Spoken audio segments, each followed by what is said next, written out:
Good evening students. आज हम बात करेंगे क्लाउड आर्किटेक्चर एंड कंपोनेंट्स कि क्लाउड का आर्किटेक्चर क्या होता है और उसके कंपोनेंट्स क्या है।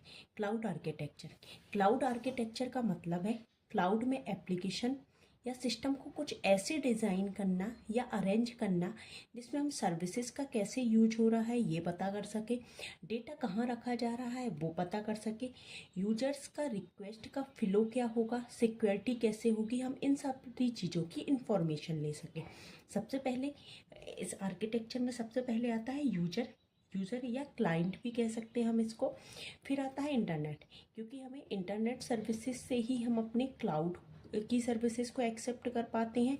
नेक्स्ट आता है लोड बैलेंसर एप्लीकेशन या वेब सर्वर को अपनी चीज़ें रिक्वेस्ट देता है। डेटाबेस, नेक्स्ट लास्ट आता है स्टोरेज कि हम चीज़ों को कहाँ पे स्टोर करके रखेंगे। अब बात करते हैं हम कंपोनेंट। सबसे पहले जो कंपोनेंट्स यूज होता है वो क्लाइंट या यूज़र होता है।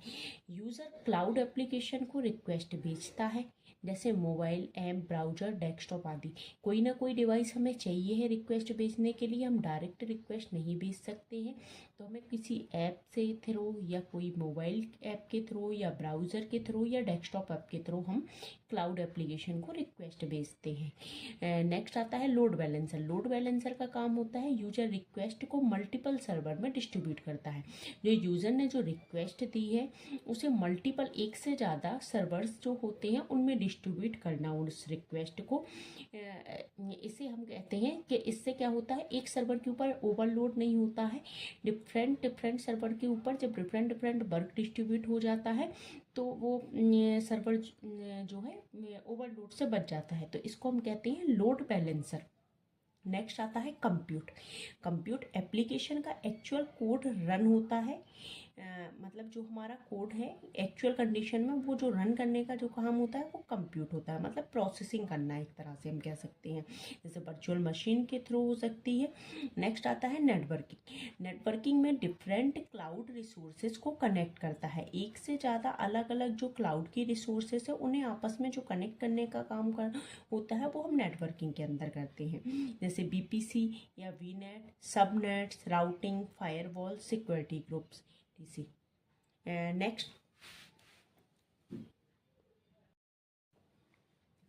नेक्स्ट आता है हमारा database. Structured application data store करता है। जो हमारे पास स्ट्रक्चर्ड एप्लीकेशन डाटा होता है उसे जो स्टोर करने का काम करता है वो डाटा बेस करता है। जैसे माई एसक्यूएल के फॉर्म में हम डाटा को स्टोर कर सकते हैं, पोस्ट ग्रे एसक्यूएल के में, मोंगो डीबी में, इन फॉर्म में हम डेटाबेस को स्टोर कर सकते हैं। नेक्स्ट आता है स्टोरेज, जहाँ पे हम फाइल, इमेज, वीडियोस, बैकअप, इन सारी चीज़ों को स्टोर करने के लिए जहाँ हम यूज करते हैं वो चीज़ कहलाती है हमारी स्टोरेज, जैसे ऑब्जेक्ट स्टोरेज। नेक्स्ट आता है सिक्योरिटी एंड IAM डिसाइड। इसमें ये डिसाइड करता है कि कौन क्या एक्सेस करेगा, या हम किस चीज़ का ऑथेंटिकेशन या ऑथराइजेशन दे रहे हैं, क्या इनक्रप्शन रहेगा, क्या फायरवॉल रहेगा, इन सारी चीज़ों से रिलेटेड जो चीज़ें होती हैं वो सिक्योरिटी एंड IAM होती है। नेक्स्ट आता है monitoring and logging.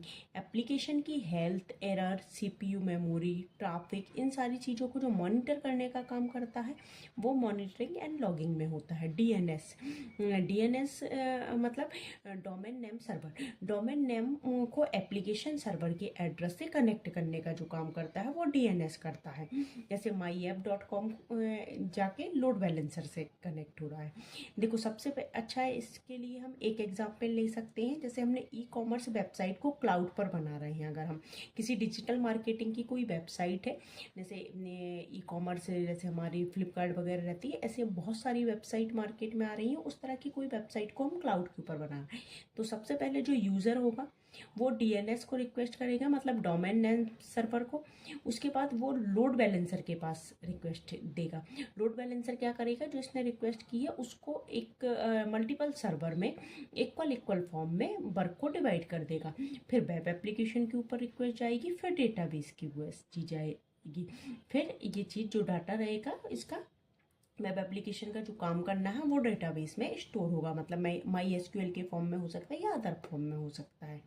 Okay student, thank you.